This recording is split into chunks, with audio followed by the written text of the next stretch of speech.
MyConnect.fr, la plateforme digitale du groupe Connect pour recruter 24 heures sur 24 partout en France des intérimaires adaptés à vos offres. Vous présente Sud Radio, c'est excellent. Un jour un métier, Judith Belair. J'adore vous faire découvrir sur Sud Radio, vous le savez, tout ce que la France compte d'excellence, et écrire en est une forme, bien évidemment, surtout un roman. Et alors surtout un roman à 4 mains par une mère et son fils.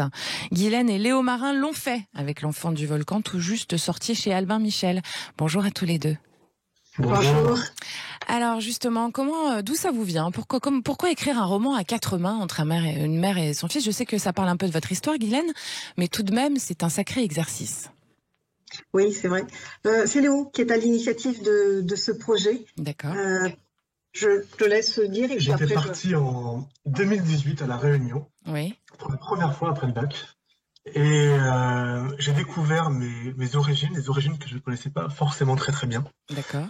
Et il y avait un vide mémoriel Mhm. que j'ai voulu combler en écrivant cette histoire avec Guylaine. Je D'accord. me suis posé beaucoup de questions, les mêmes questions que se pose notre personnage Mila dans le roman. Oui. Et c'est ces questions que j'ai posées à Guylaine qui ont fait naître notre roman. D'accord. Et alors, c'est un dialogue que vous avez eu tous les deux. C'est vous qui avez plus écrit, ou vous avez Léo, ou alors c'est vous deux en même temps ? Comment vous avez fonctionné justement ?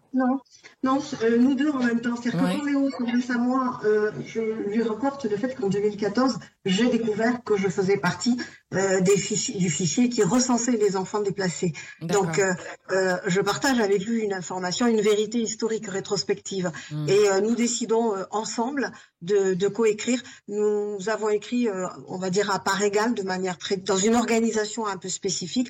Nous écrivions très loin l'un de l'autre géographiquement. D'accord. Et c'est vraiment un mélange en fait de réalité et de fiction en fait. Il n'y a pas que de la vérité dans ce que vous nous racontez dans ce roman. Oui, les personnages sont fictifs, Oui. mais c'est l'histoire de ces enfants volés. Oui, qui est parce que racontée. c'est justement, je le dis pour les auditeurs, c'est le drame qui a été vécu par des milliers d'enfants déplacés entre 1962 et 1984 vers des communes dépeuplées de la métropole, dont la Creuse. Et donc c'était vraiment aussi ce sentiment d'être déraciné que vous aviez envie de raconter, Léo, parce que c'est quelque chose qui vous a été mis en lumière il n'y a pas si longtemps que ça en fait, c'est ça ? C'était le sentiment d'être déraciné, mais c'est aussi comprendre cet orphelinat comme un socle et un nouveau départ. Le personnage de Mila est un personnage résilient, donc c'est un personnage qui va vouloir se battre. Ce n'est pas un personnage passif. Et donc alors, on a voulu... allez-y, pardon, je vous coupe. On a voulu justement comprendre ce phénomène et comment rebondir de ce transfert-là. D'accord. Et alors justement, du coup, le fait de témoigner tous les deux en même temps, c'est aussi pour la mémoire, j'imagine, et puis pour créer un lien qui sera un lien ineffaçable entre vous deux. C'est une singularité des enfants des ex-mineurs. Ouais. Ils n'ont pas eu de transmission. Ils ont eu à vivre avec l'héritage traumatique du parent. Et nous, ce que nous voulions montrer, c'était à la fois des enfants résilients, qui avaient réussi à construire et pour qui ça avait représenté un réel départ, et des enfants qui avaient été broyés par cette décision et cet exil contraint. Et c'était d'autant plus important de le faire entre vous deux, la mère et son fils, c'est ça ? Exactement, c'est une histoire de transmission entre mère et fils. Une transmission qui se lit dans le roman parce que Ernesti, l'un des personnages du roman, va essayer de transmettre sa propre histoire à Mila. Et c'est ce lien qui va se créer entre les deux protagonistes. D'accord.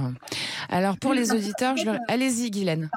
Il y a une chaîne. Ce qu'il faut comprendre, c'est la chaîne. Il y a les ex-mineurs réunionnais, mais au-delà des ex-mineurs réunionnais, il y a les enfants des ex-mineurs réunionnais. Oui, bien sûr. Et vous voyez, l'État a mis en place, par exemple, un dispositif d'accompagnement psychologique, à la fois pour les ex-mineurs et à la fois pour les enfants des ex-mineurs. Oui, donc parce qu'il y a on une voit bien transmission de la douleur. de la douleur, absolument. Bon, écoutez, je vous remercie tous les deux. Je rappelle donc pour les auditeurs que votre roman, c'est L'Enfant du Volcan, que c'est passionnant, que c'est tout juste sorti chez Albin Michel et que c'est écrit à 4 mains entre Guylaine et Léo Marin, la mère et son fils. Très bonne journée, merci.